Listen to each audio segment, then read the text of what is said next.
আজকে আমি কথা বলবো my most most most favourite বুক, সেটা হচ্ছে the art of being alone. আমি এখন বলবো যে এটা কেন এত বেশি পছন্দ হয়েছে আমার। এটা হয়তো বা সবার পছন্দ হবে না, কিন্তু কিছু সিচুয়েশনে দরকার হয় না আমাদের কিছু কথা। ওই কথাগুলো যখন ওই সিচুয়েশনে কেউ আমাদের বলে, ওই মানুষটার জন্য আমাদের আর কি হার্টে একটা সফট কর্নার রয়ে যায়। এখন কথা হচ্ছে যে ওই সিচুয়েশনটা কি, যে সময় আপনার এই বইটা খুব দরকার। আমাদের মধ্যে অনেকেই এরকম আছেন যারা হচ্ছে ইগোইস্টিক নামে পরিচিত, যাদের হচ্ছে খুব অ্যাটিটিউড রয়েছে, এটা পাবলিক মনে করে থাকেন, এবং হচ্ছে যারা খুব একাকিত্ব পছন্দ করেন, মানুষজনের ভিড়ে যেও কারোর সাথে কথা বলতে কমফোর্ট ফিল করেন না। এরকম না যে তারা হচ্ছে ইন্ট্রোভার্ট, তারা এক্সট্রোভার্টও না ইন্ট্রোভার্টও না, তারা হচ্ছে তাদের ক্লোজ মানুষজনের সাথেই শুধুমাত্র মিশতে এবং ফ্রেন্ডলি ভাইব দিতে পছন্দ করেন। সো আমি হচ্ছে ওই মানুষজনের মধ্যে একজন, যাকে হচ্ছে নর্মালি 99% মানুষ ইগোইস্টিক নামে জানে, এবং আমার খুব বেশি অ্যাটিটিউড আছে মানুষ এটা মনে করে থাকেন। এবং হচ্ছে আমি খুব একাকিত্ব পছন্দ করি।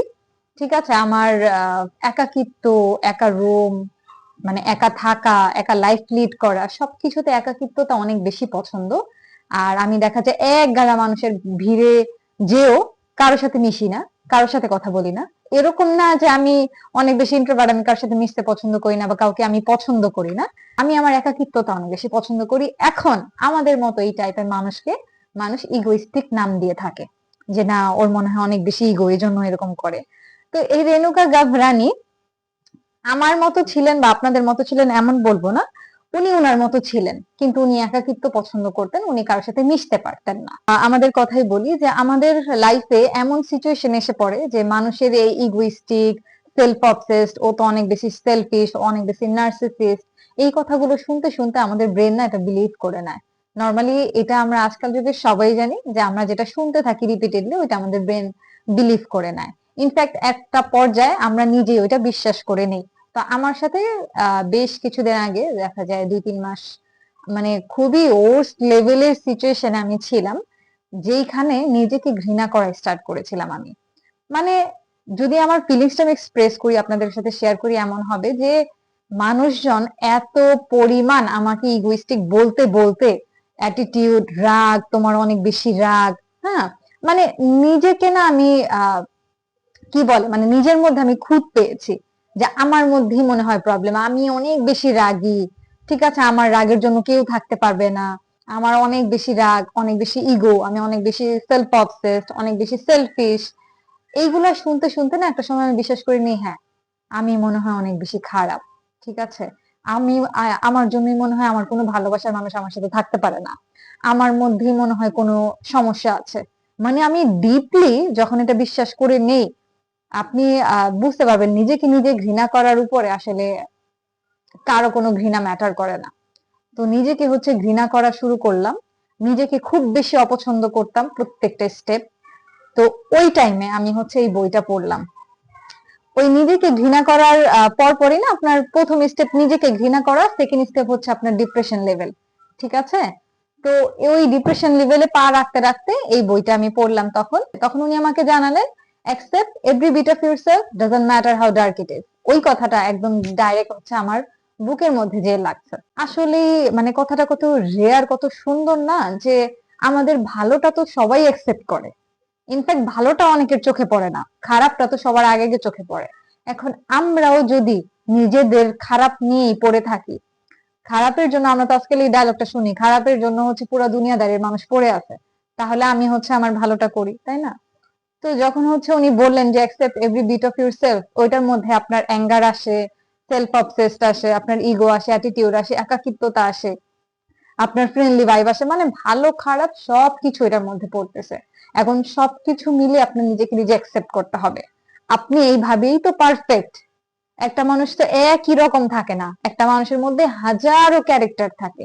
আরেকটা কথা হচ্ছে যে define your definition of everything, it's matter. তো এই কথাটা আমার খুব বেশি লাগছে, কারণ হচ্ছে যে মানুষ আমাকে কখনো এটা বলে নাই। আর আপনিও দেখবেন আপনার লাইফে কেউ এটা বলবে না যে আপনার ডেফিনেশন ম্যাটার করে। কোন জিনিস আপনি পছন্দ করেন, কোন জিনিস আপনি পছন্দ করেন না, এটা ম্যাটার করে। নর্মালি আমি শুনতে পাই তুমি তো কোনো কিছুই পছন্দ করো না, তুমি তো মানুষকেও পছন্দ করো না, তুমি আসলে সবকিছুকে ঘৃণা করো। তো এই যে মানুষের কথা শুনতে শুনতে লাগে যে হ্যাঁ, আমার মধ্যেই মনে হয় কোনো সমস্যা, আমি আসলে সবকিছু ঘৃণা করি, আমি আসলে সবাইকে ঘৃণা করি, আমার মধ্যে অনেক বেশি ঘৃণা, অনেক বেশি জেলাসি, অনেক বেশি খারাপ অ্যাঙ্গার, মানে হেট্রেড, এত কিছু নেগেটিভ। তখন যখন রেণুকা গাভরানি আমাকে বললেন define your definition of everything, তখন হচ্ছে যে না, ম্যাটার করে আপনি কোন জিনিস পছন্দ করেন, কোন জিনিস পছন্দ করেন না, ম্যাটার করে। উনি আরেকটা টাস্ক দিছিলেন যে প্রত্যেকদিন এমন 2টা জিনিস লিখো যেটা হচ্ছে তুমি প্রচন্ড পরিমাণ ঘৃণা করো। It's matters. তোমার জানতে হইব তুমি কোন জিনিস পছন্দ করো, কোন জিনিস পছন্দ করো না, কোনটা ভালোবাসো, কোনটা বাসো না। এরকম না তুমি যেটা পছন্দ করো না, যেটা ভালোবাসো না, এটা তোমার ফল্ট, বা ওইটা মেনে নেওয়া যাচ্ছে না, যেটা তুমি ভালোবাসো না ওইটা ভালোবাসতে হবে। ঠিক আছে, তুমি পছন্দ করো কোনটা করো না, এটা ম্যাটার করে, আর তোমার এটা জানতে হবে। পাবলিক এটাকে অ্যাকসেপ্ট করুক কি না করুক, doesn't matter, you should know. এই যে এরকম একটা চিন্তাধারা চেঞ্জ করে দেয় না, যখন আপনি নিজেকে ঘৃণা করবেন ওই পজিশনে, যখন আপনাকে ভালোবাসতে শিখাবে, আপনি ম্যাটার করেন, এটা যখন আপনাকে কেউ বলছে পুরো এক্সপ্লেন করে। ঠিক আছে, তো এগুলো আসলে অনেক বেশি লাগবে, মানে অনেক বেশি কাজে আসবে ওই মুহূর্তে এই কথা। আমি তো মাত্র 2টা লাইন আপনাকে বললাম, এখন আপনি বুঝেন যে এই পুরা বইয়ে এরকম কত হাজার হাজার লাইন আছে যেটা আপনাকে নতুন করে আপনাকে ভালোবাসতে শিখাবে, নতুন করে আপনাকে জানাবে যে আপনি ম্যাটার করেন। ঠিক আছে, যখন আপনি ফিল করবেন আপনি কোনো ম্যাটার করেন না এই পৃথিবীতে, আপনার বেঁচে থাকা না থাকা একই সমান, তো যখন এরকম একটা থিঙ্কিং এ আপনাকে কেউ পুশ করবে, উপরের দিকে ধাক্কা দিবে যে না, you should live your life the way you want to live, তো it will change completely the way you think right now. আজকে ভিডিওটা আর লং না করি, এই পর্যন্তই থাকুক। আশা করি সবাই ভালো থাকবেন। আজকে এই পর্যন্তই, আল্লাহ হাফেজ।